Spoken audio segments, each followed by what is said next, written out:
Almost everything God will give you will come in a form that does not look like what you are praying for, but contained within it.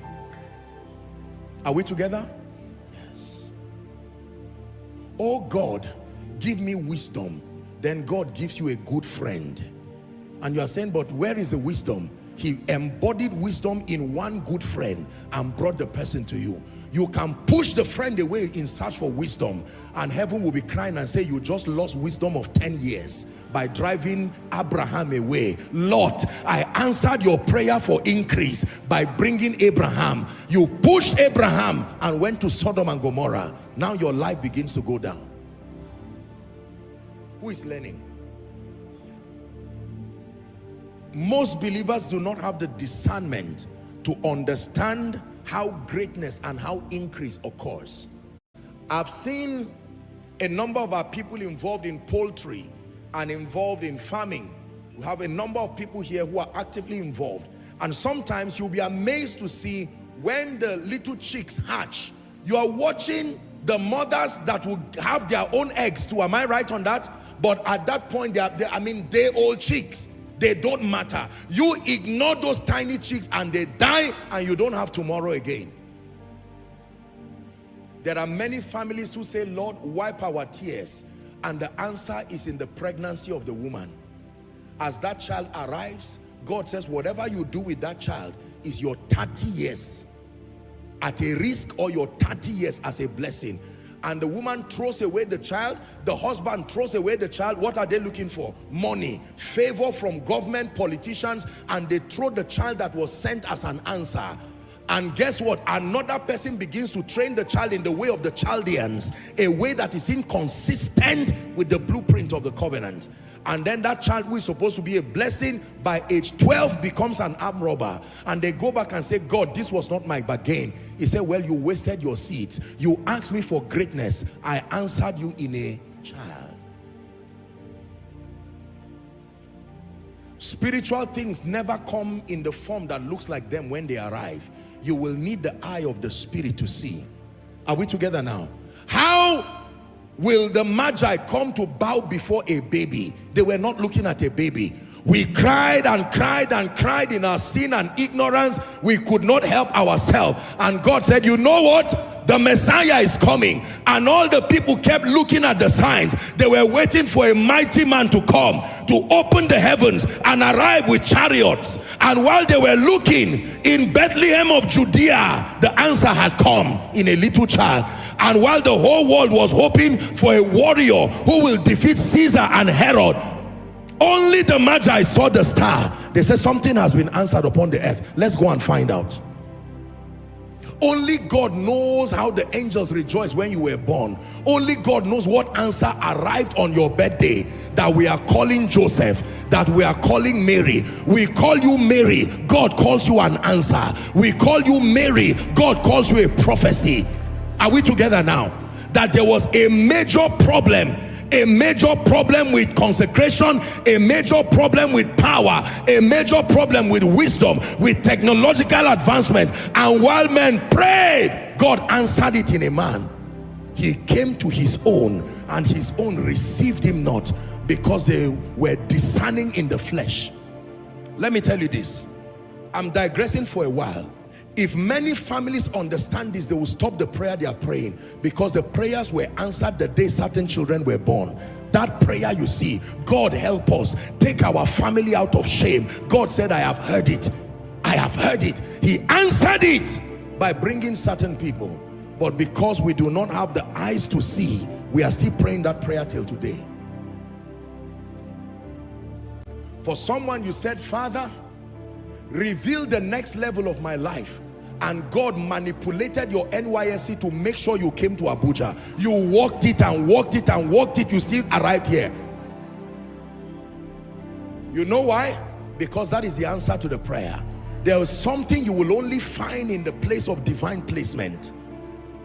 Your uncle promised you that you will get a job in some oil company, and God brought you here, and now you are listening. The way of the Spirit is very strange. You have to be a spiritual man to understand how God unfolds the destinies of men. Are we together? For someone, The day you began to pray and say, God, fan this apostolic fire, he answered you by giving you the desire to be an usher. And you say, God, but I mean signs and wonders. He said, that's right. Apply to the ushering department. Because from the ushering department, one day you will become the prayer secretary. And from the prayer secretary, you will be in a vantage position that only that department would have allowed you to be seen. Trust the wisdom of God.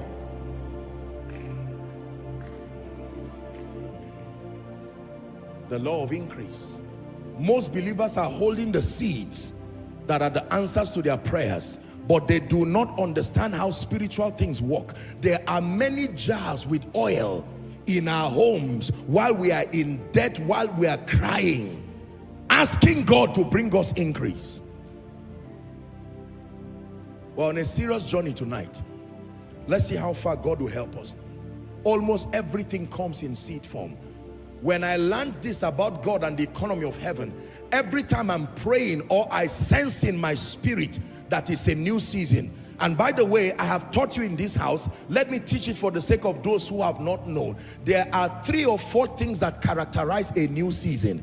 Every time a new season is about to open, take note of these 4 things. That means when you are coming to the end of a prophetic season and you are being open to a new prophetic season, take note of the following. Number 1, an unusual urge to pray.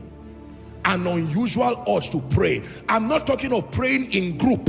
Something happens to you and you always want to be alone. It's not loneliness.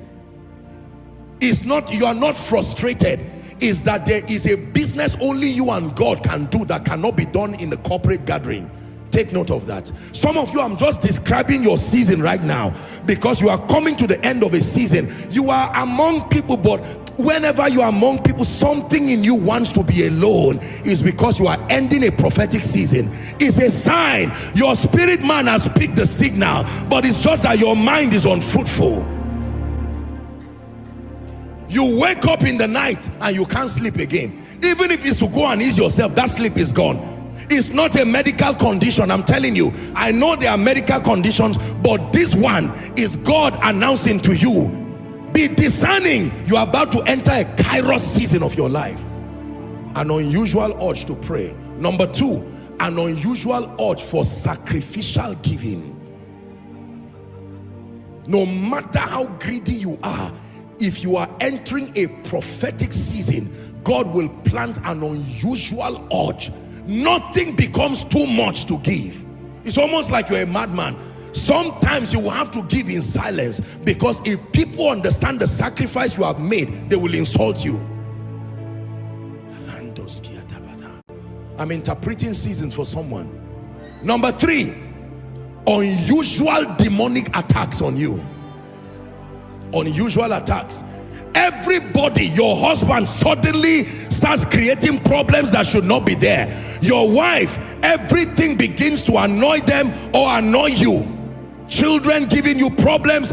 Your workplace, everyone who was at peace with you, all of a sudden there is a demonic engineering. You come in the morning, the boss is giving you problem. Don't fight the boss. It's a season. It's an alert system in the spirit. I'm telling you. When seasons change, don't be asleep. You must understand how prophetic seasons unfold. This is true for individuals. It's true for organizations. Once you begin to see widespread aggression, realize it's a signal in the spirit. I'm coming to an end of a season. Another season. A loving husband and a loving wife. What is suddenly happening that is affecting you? This attitude, if you just fight it with brain work, you would have missed the season. It's because Satan knows that you are about to enter a season that brings growth. He will attack, he will fight, he will want you to use offense so you can abort what God is doing. The moment you abort the season, the persecution will stop, the attacks will stop. Hallelujah.